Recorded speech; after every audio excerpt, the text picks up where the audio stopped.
This trade here might be the most infuriating thing I've ever seen in my life. And the reason I say that is not because of the trade in itself, but it's more due to the reaction that this trade has gotten over social media. Ladies and gentlemen, welcome to the channel. My name's Alvin Mike. This is my channel where I tend to talk a lot about sports and many other things, mainly focusing around the NBA. If you enjoyed today's video, do me a favor, go and hit that like button. It really does help in getting these videos out. And if you're new to the channel and you haven't done so yet, hit that subscribe button, turn post notifications on, and down below in the comment section, let me know what you personally think about this trade, because you're either on one side or you're on the other side. Me personally, I'm on the side you're not, because I know you're on the other side. So for those of you that are unaware, this morning we received a notification that a trade no one suspected had officially taken place that sent Luka Doncic to the Los Angeles Lakers and Anthony Davis to the Dallas Mavericks. Now, I'm gonna point out a few things about this trade, discuss them briefly, and I'm gonna leave you with my final opinions, and you let me know what you think, because again, my channel, my page, I get to post the BS I want to, you just gotta hear it. Now, starting off with, this is not a 2-team deal, this is a 3-team deal. The third team in this trade happens to be the Utah Jazz. Now, what the Jazz got from this trade was Jalen Hood-Schifino, the LA Clippers 2025 second round pick, and the Dallas Mavericks 2025 second round selection. Now, the Jazz, they just leave this trade mad. If anything, they leave it winning. I say they leave it winning because the Jazz are currently in a rebuild situation. They're a very young team with a bunch of young guys who can't seem to win. So the biggest thing for them is tanking as much as you can, getting as many picks in as much as you can, and then obviously hopefully landing high on the draft board where you can pick someone up if they're lucky, get the number one pick, get Cooper Flag, which I don't believe will happen, just because I see no way that the NBA wants Cooper Flag playing in a market like Utah, just because small market, not that great for really promoting the NBA brand. So we're most likely going to see him in a bigger city, but that's just me speaking. But again, in any form of situation like that, you want to tank as much as you can, gather up as many picks as you can. Then once you find your guy within the draft, you use the remaining picks to trade for some veterans and basically build around him so that you can go compete for a title. So, as I said, in this situation, the Jazz technically win their side of the draft. So, hey, round of applause for them. Now, the bread and butter and meat of this trade. The Los Angeles Lakers will be receiving Luka Doncic, Maxi Kleber, and Markieff Morris, whilst the Dallas Mavericks will be receiving Anthony Davis, Max Christie, and the 2029 Los Angeles Lakers first round pick. Now, let's start with the Mavericks.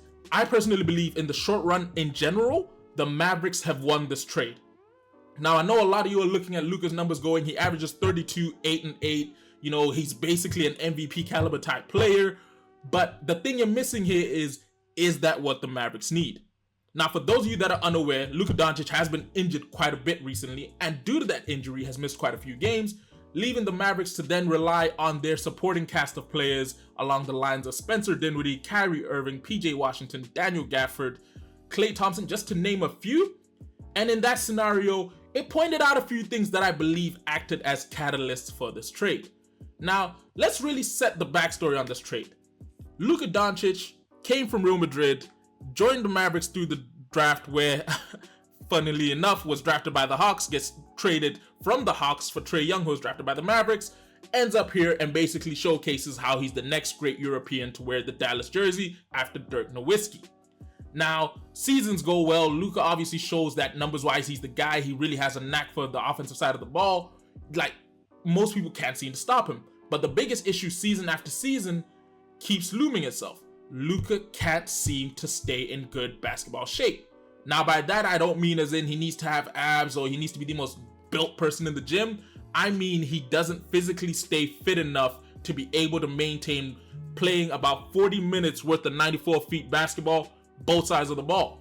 Every time he comes into the new regular season, it's always a thing where Luka's slightly overweight or looks like he hasn't been running enough. For example, this season, there was an issue where they say he managed to balloon up to about 260 pounds, which is quite heavy, especially for someone like him.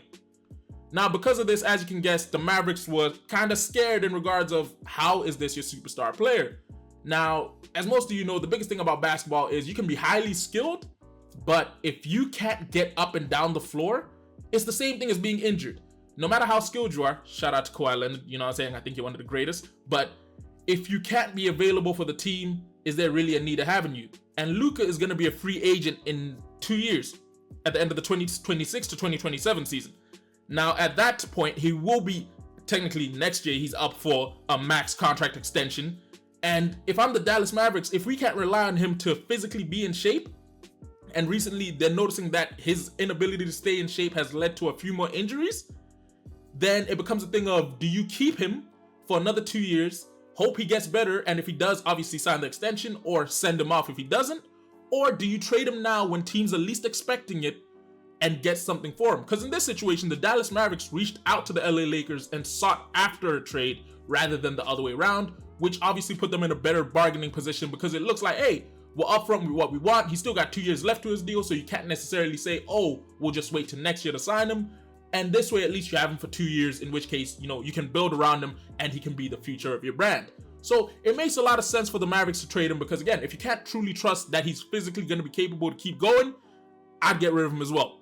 Now, the big thing to point out is, yes, they do sacrifice 30 plus points, 8 plus rebounds, 8 plus assists, but they benefit from the fact that, number one, in picking up Anthony Davis, a player who's regularly known for averaging about 20 and 10, known for averaging about 2 blocks on the defensive side of the floor. So really, when it comes to the offensive load, you're not losing too much. And defensively, you're gaining a lot from a guy who has a strong interior defense whilst being able to stretch out to the rest of the floor and guard if he really gets pulled out on those pick and roll situations. So defensively, you strengthen up severely with Anthony Davis on the team. Obviously, now you also have the benefit that by playing with the Mavericks, where Daniel Gafford is the starting center, Anthony Davis benefits from moving back down to the power forward, meaning he doesn't have to take the likes of matching up against Rudy Gobert's, Nikola Jokic's consistently and getting injured, and better yet, matching up against people more built around his frame, meaning his injury proneness might see a decrease due to the fact that he's playing less physical basketball. Now, another part of this trade that no one really looks at is the Max Christie part of it. Max Christie has willingly shown high-intensity defender in regards of might not be the uber-skilled great Tony Allen of our kind or Gary Payton of the previous, but the kid knows how to play defense, has a knack for the ball and staying in front of ball handlers. So this also means that you benefit on the perimeter defense. And obviously with him signing on, that means that you've now got competition between him and Quentin Grimes coming off the bench to support at the 2 and the 3, which in my personal opinion, both kids can guard up. So a lineup that includes Kyrie Irving, Quentin Grimes, Max Christie, Anthony Davis, Daniel Gafford will be able to defend several points on the floor, mainly because we also know Kyrie can play defense. So that's why I say in the short run, this is a big win for the Mavericks, because they've clearly shown without Luka, offensively, the team can get going. In which case, if you really want to compete for a ring right now, what you needed was to solidify the front court, which they've done with this pickup of Anthony Davis. Now, in the long run, I do not see this as a win, because again, Anthony Davis is an aging superstar. He's not as old as LeBron, but Anthony Davis is currently aged 31 years old, meaning we should expect about 5 to 6 more really good years from him. And due to the injury proneness nature of himself, I would say maybe 3 to 4. So long run wise, beyond 5 years, this is not a good trade for them. But in the short run, if they really want to compete for a ring, I believe this is beneficial for them, especially because right now the West is kind of open, with the only really secure team being the OKC Thunder. But as we saw it last year, they are susceptible to losing in the playoffs as well, in which case the Dallas Mavericks could make another push for the finals. Now, let's talk about the Lakers. As we said, in this trade, they do get Luka Doncic, Maxi Kleber, and Markieff Morris. I was kind of shocked to see that the Morris twins are still in the league. I mean, obviously, I've seen one on the bench every now and again, but I remember when they got drafted, I was kind of psyched, but now it's only one, so I'm kind of upset, but it is what it is. Now, Markieff and Maxi Kleber allow for a little bit of solidification of the Lakers' front court. Obviously, they do keep some size, only issue being neither of those two are known as being elite interior defenders, in which case, defensively, the reason I say in the short run this is a fail for the Lakers, defensively, they suffer in this trade.